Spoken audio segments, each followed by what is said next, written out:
Donald Trump apparently it was just nakedly bribed when he was in the White House.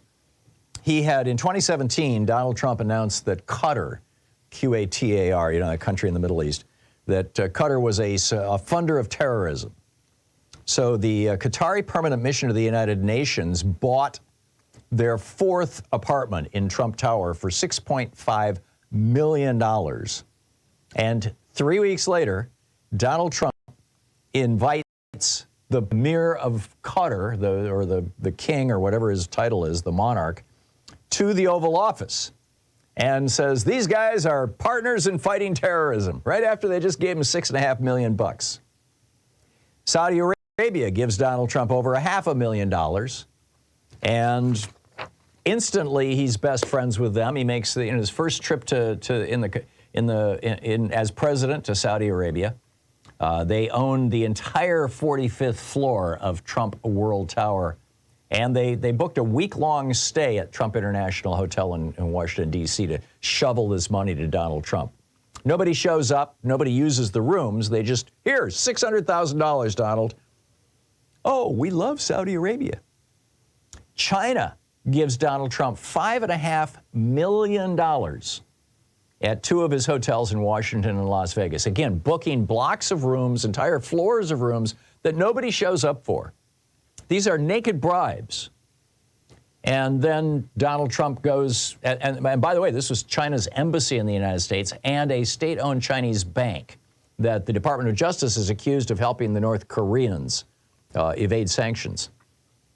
And so what does Donald Trump do? He hops on a plane, flies over to China, and gives Chinese President Xi Jinping a big hug and says, my feeling toward you is an incredibly warm one.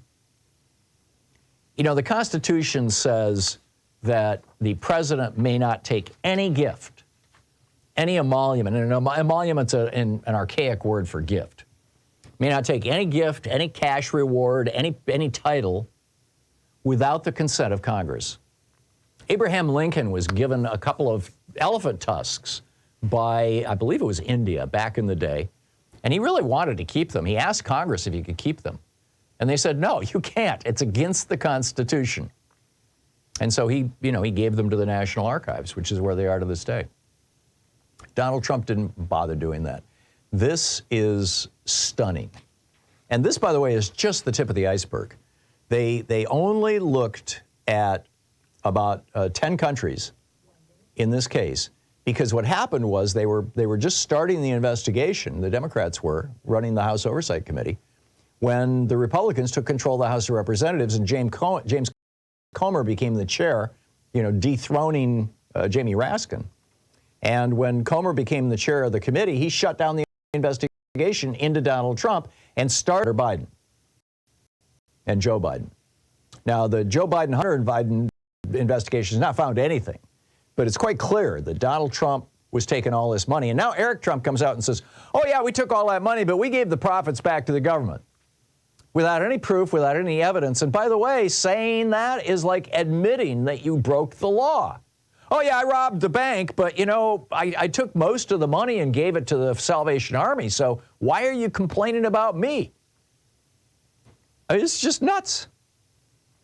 Jamie Raskin says, quote, it is true that $7.8 million is almost certainly only a fraction of Trump's harvest of unlawful foreign state money, but this figure in itself is a scandal and a decisive spur to action.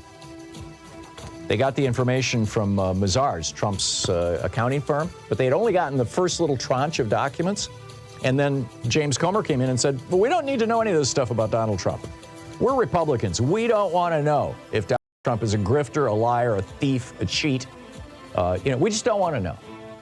You're listening to the Thom Hartmann Program. Call 202-808-9925. It's astonishing. Also breaking news, the Trump campaign directly orchestrated the fake elector scheme. I'll tell you about that and pick up your calls right after this break.